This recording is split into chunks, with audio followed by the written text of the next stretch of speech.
Wir radeln zur legendären Eiger Nordwand in Grindelwald und den monumentalen Felswänden des Lauterbrunnentals. Willkommen bei Gipfelschluck, los geht's! Die Radtour zu diesen herausragenden Highlights des Berner Oberlands startet in Interlaken. Davor waren wir schon 1,5 Tage unterwegs. Unsere insgesamt 3 Tage dauernde Radtour durch das Gruyère und die Berner Alpen begann in Fribourg, führte nach Gstaad, durch das Simmental am Thuner See entlang nach Interlaken. Schaut auch gerne mal in meine Videos zu diesen beiden ersten Etappen unserer Radtour rein. Nachdem wenige Kilometer nach dem Start in Interlaken nach Wilderswil mit dem ersten Stich gut 100 Höhenmeter hinter uns liegen, geht es bei leichtem Auf und Ab weiter bis nach Zwei-Lütschin. Hier könnte man nun ins Lauterbrunnental weiterfahren, für uns geht es aber erst einmal Richtung Grindelwald.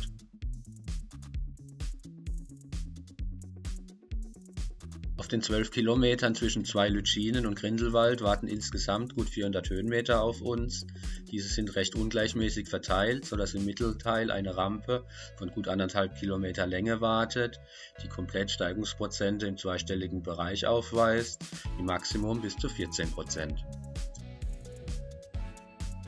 Auf unserer Teilstrecke zwischen Interlaken und Grindelwald sind wir ausschließlich auf ruhigen Wirtschaftswegen unterwegs, teilweise asphaltiert, teilweise unbefestigt.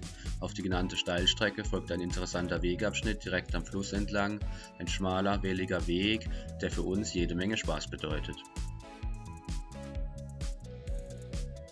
Auf einer Höhe von etwas über 1000 Metern erreichen wir kurz darauf auch schon den imposanten Talkessel von Grindelwald.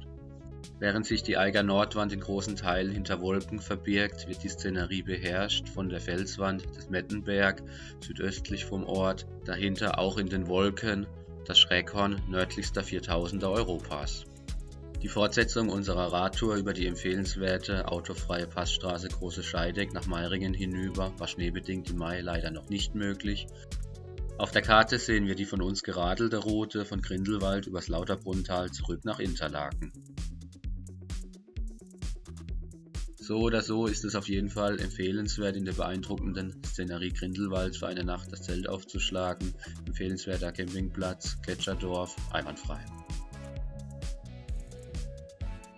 Der nächste Morgen beginnt mit einer tollen Momentaufnahme, in dem sich einzelne Wolkenbänder an die Berge des Talkessels schmiegen.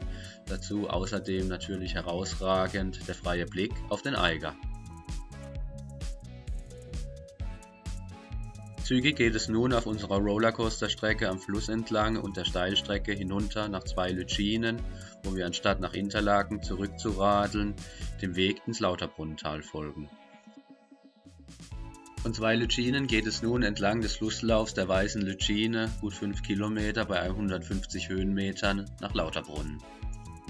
Der größte Teil dieser Teilstrecke führt leicht ansteigend auf einem unbefestigten, gut zu radelnden Weg direkt am Fluss entlang. Nur die letzten Meter führt die Radwegbeschilderung uns noch auf die Straße. Hier gibt es noch die letzten Höhenmeter bis Lauterbrunnen zu bewältigen.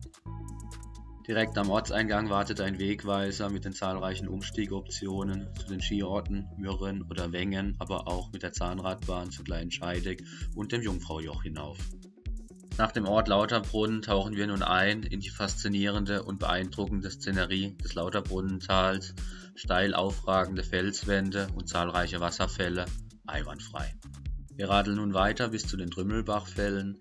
Die in einer tunnelartigen Klamm befindlichen Wasserfälle sind über ein interessantes System an Treppen und Tunneln erschlossen. Schaut auch mal gerne in mein Video zu der Besichtigung dort rein.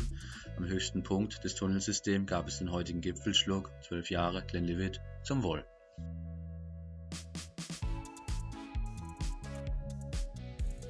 Nach den Trümmelbachfällen geht es in einer guten Stunde, teilweise rasant, die 300 Höhenmeter bergab zurück nach Interlaken. In Interlaken bietet sich noch einmal ein wunderbarer Blick auf den Gipfel der Jungfrau. Damit endet unsere 3-tägige Radtour durch das Gruyère und die Berner Alpen. Ich hoffe, die Tour und die Videos haben euch gefallen. In diesem Sinne, bis zum nächsten Mal, habt Spaß und seid freundlich miteinander.